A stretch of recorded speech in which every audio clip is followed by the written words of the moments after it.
you she was dangerous. Like I didn't warn you. Scary. We got a whole lineup of dangerous folks. Art Thompson, CEO, John Birch Society.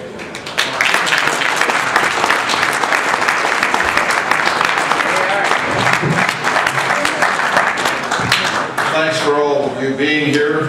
Thank you for everything you're doing. We really appreciate it. We live in interesting times, do we not? Sure. That is a Chinese curse, you know. May you live in interesting times. I'm beginning to find out why. This is Obamacare. This is the mandatory insurance aspect of it. And that's what they're going to court over. It's interesting that in the state of Idaho, the Attorney General, who has involved himself in the court case, has told everyone that nullification is unconstitutional, so they did not pass the Nullification Act in the state of Idaho as a result. It is a clue as to what is going on. The courts make it look really good in the newspaper. I am doing something.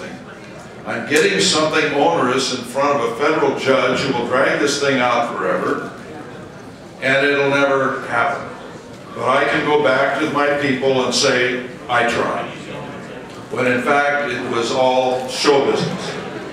So on one hand, you have one that has, in this case, where they're in court, he's supposed to be the guy handling it for the state of Idaho, but on the other side, he is opposing anything practical, anything that will work to nullify this. By the way, this is great bedtime reading.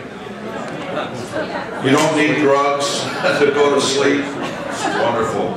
Read the whole thing, by the way. And I'm telling you that what's in here is a lot worse than you can even imagine. I'm not going to talk about it. I put out a video on it. We've got it on Obamacare. But they can come into your home. It's mandated. They come into your home and raise your children. It's mandated that you will be euthanized, et cetera, et cetera, et cetera. So if you read it, you start to understand. When the pro-life people said, hold it, we're not going to pass this thing unless you take abortion out of it. The one section in here that lists abortion is 1553, by the way, if you want to look it up when you get home. And in here it talks about euthanasia. Well, why didn't they talk about that? They only talked about abortion. They didn't talk about euthanasia. They didn't talk about withholding sustenance. They didn't talk about any of those things. They only talked about abortion. I want to know why. Nobody read it. They're still not doing it. Nobody read it. I've been on the Hill. I've taken this in with me, and I said, have you guys read this? No. They get everything out of the newspaper as to what to believe. You see? And so when you point these things out to them, their jaw drops. But at any rate, this is what a lot of the nullification effort is for, to get rid of this thing right now. And believe me, it has to go forward for two reasons. To get rid of this, because they're not going to do it in Congress. And the other thing is because nullification will restore the balance of power for the sovereign states. Don't ever use the term states' rights. The other side gave us that slogan. It's not states' rights, it's states' sovereignty. States' rights implies that the states have rights within and under the federal government. We don't have rights, we have sovereignty. Except one state. You've got the 49 states of the United States and an agency of the federal government. Take notes. Google this. Read the Nevada State Constitution. It is not a sovereign state. It subordinates itself to the federal government to the point of even force coming in to make them comply. It's in their Constitution. That's the only way they could be admitted to the Union during the Civil War, was to subordinate themselves, put handcuffs on themselves before they were allowed to become a state. It's still in the state constitution. It's very interesting. Now, what's going on is, in this nullification fight, is that there are a number of other things that can work against us besides nullification. What's going on in Madison right now, I live in Wisconsin, so I kind of, that's kind of home. And what's going on there is that the Socialist Internationale, the communists and all the rest of them, are in Madison. Now they're telling you it's the teachers and all the rest of it. But if you go there and look at it and you have any experience in that area, that's what you see. And yes, there are some teachers involved, the more radical ones. There are a lot of teachers that don't like what's going on in their name, believe me. There are a lot of police that don't like what's going on in their name, or firemen either.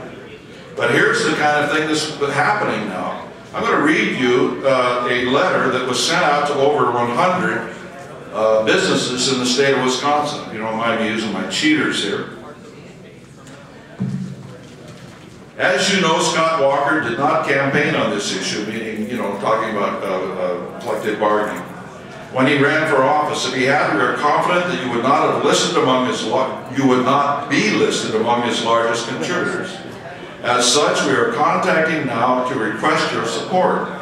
We, the undersigned groups, would like your company to publicly oppose Governor Walker's efforts to virtually eliminate collective bargaining for public employees in Wisconsin.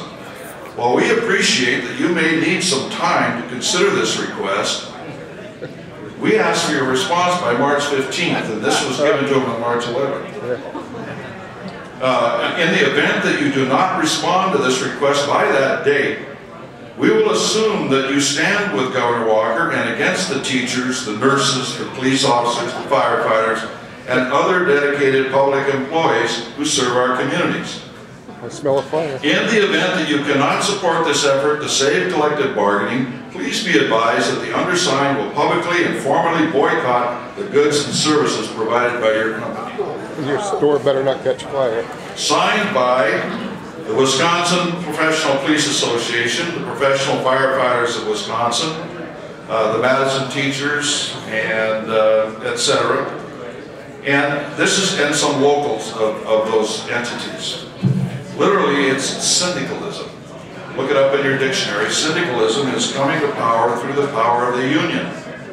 That's one of the things that we used to be taught when I was a kid, is never taught today. And that is that Hitler came to power primarily through syndicalism. He out-organized the communists in the German unions, the National Socialist German Workers' Party. German Workers' Party. He out-organized the communists in the unions, and that's what gave him his power to come into the chancellor. Most people don't know that. They think it was all those thugs in the streets. It was a lot bigger than that, and we used to be taught that. We're no longer taught that in schools. Now, they've called, and part of this syndicalism is to call for general strikes.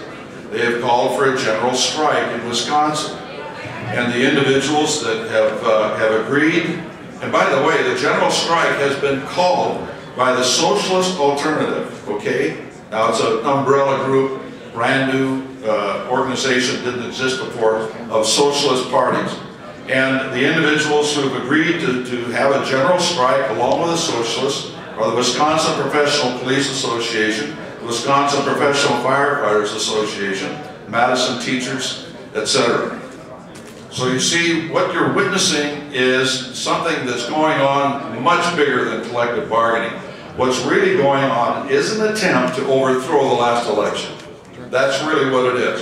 If they can force this thing through, the voter will have no say over their public servants any longer. That's what it's all about. And but that's not being explained well by the governor. He's on that economic thing, you know. And that he's right when it comes to economics, but that's not really what the thing is. What's behind the issue is this hidden agenda. Just like a number of things in the past, in our history, there's been a hidden agenda behind something that has even been good. I won't regale you with examples. But just because someone stands for good doesn't mean they have a good end in the end. There were a lot of cases in this country where people stood for very sound issues, but in the end wanted a substitute that was even worse than the problem that they were trying to solve. For instance, they wanted to bring about nationalism, for instance, and that sort of thing, as a result of some of the things they were involved in. And so we see that. Be very cautious about some of these things. Another thing that can undermine nullification, and this is one of them. In other words, the power of the streets, if you will, of the Socialist International can create a condition whereby the people say, no, please, government, do something. And then they will do something, but they take more power to do it. What if the Teamsters joined the general strike? Your grocery stores would be empty in 3 days. Empty. And what do you think the next door neighbor would be doing? Do you think he'd be standing there reading the Constitution with you? Or would he be on the phone saying, do something? I need pablum for my child. I need milk. I need this and I need that. You see, so there are ways that they can institute in the streets the pressure to overcome the nullification program. There are international ramifications of this because if you go to the official communist and socialist websites, you will see that there's international solidarity. Solidarity is a socialist term. The signs in Wisconsin are this with solidarity under it. This is the communist salute. It doesn't matter whether it's the Black Panthers, the Brown Berets, or Nelson Mandela standing under front of the hammer and sickle in South Africa at a Communist Party convention. This is the communist salute. And so when you see that on the signs and these teachers are holding it up, be worried. Ask yourself, what are they teaching my child? Right. We know what they're teaching. You know what they're teaching. Yeah. Well, I homeschooled my kids when they threatened to throw me in jail.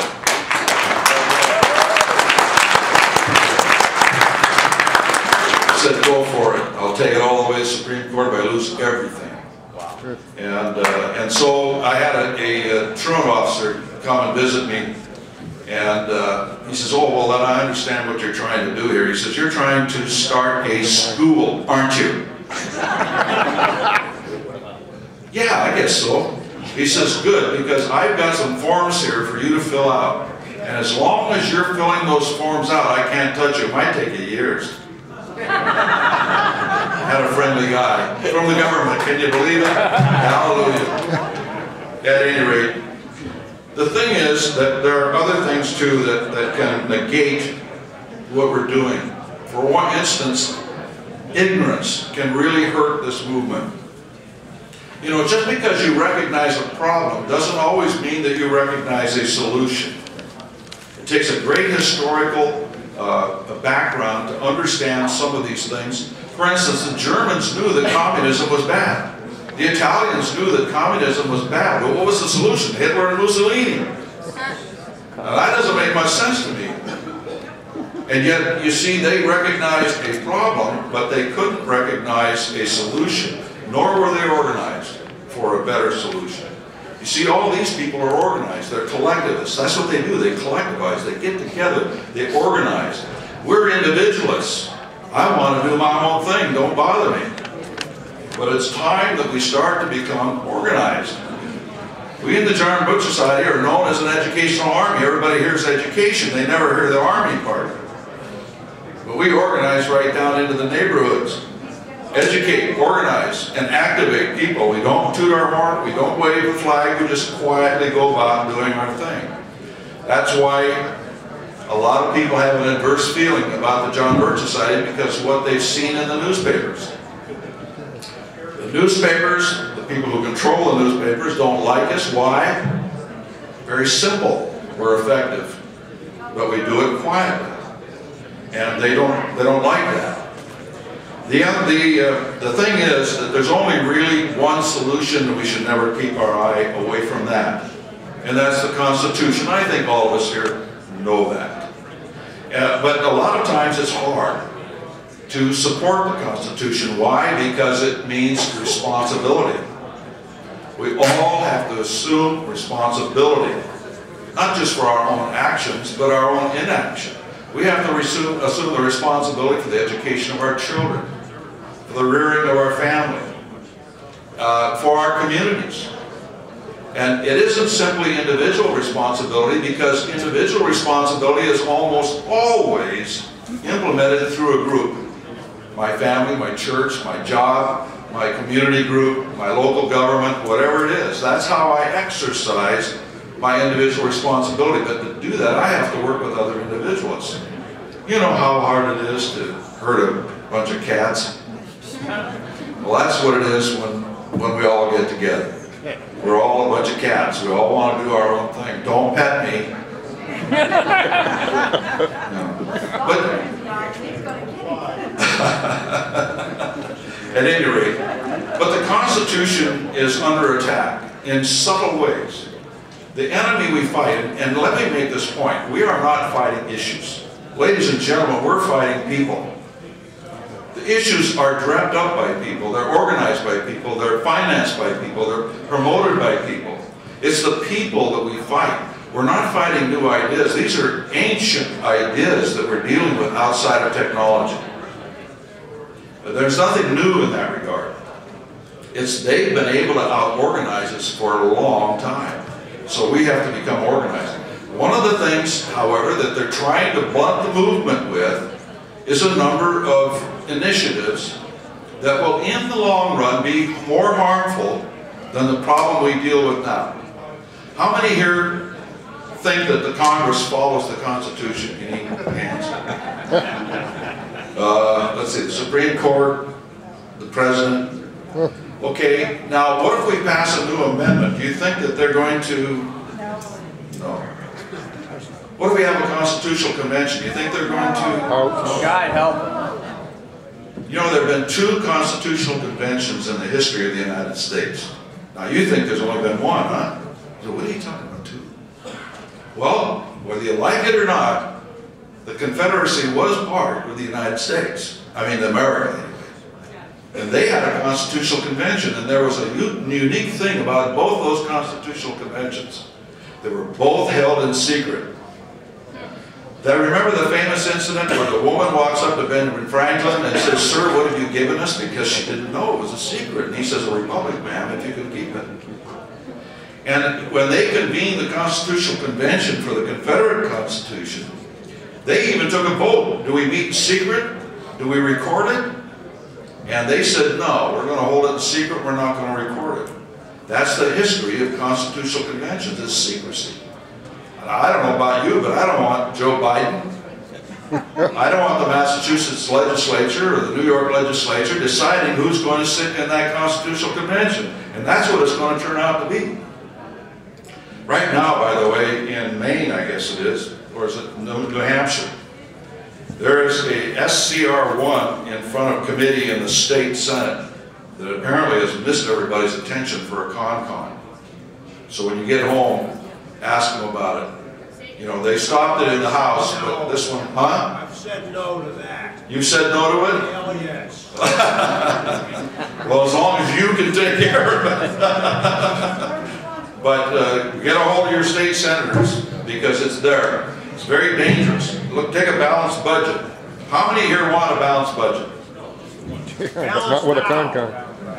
Tell me about a balanced budget that's tied to decreasing the size of government. There isn't one.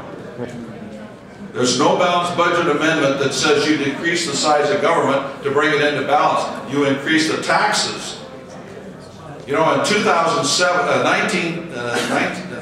2007, a study was made that in order to balance the budget, they'd have to have a 33-cent national sales tax on every dollar to balance the budget. Now, I'm not saying we shouldn't have a balanced budget, but it's called the Constitution.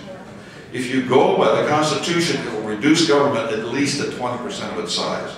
That'll balance the budget right away. Close up the overseas armed forces bases and reopen the ones in the United States. National Guard to guard the nation. I took the oath 5 times. One as an enlisted man, once as a member of my city council, and 3 times as an officer or a candidate. And there's a very unique thing that's part of that oath that's also the same as it is in Congress. You're not only taking an oath to protect the Constitution, you're taking an oath to protect the Constitution from all enemies, foreign and domestic. You know, they never tell you who they are.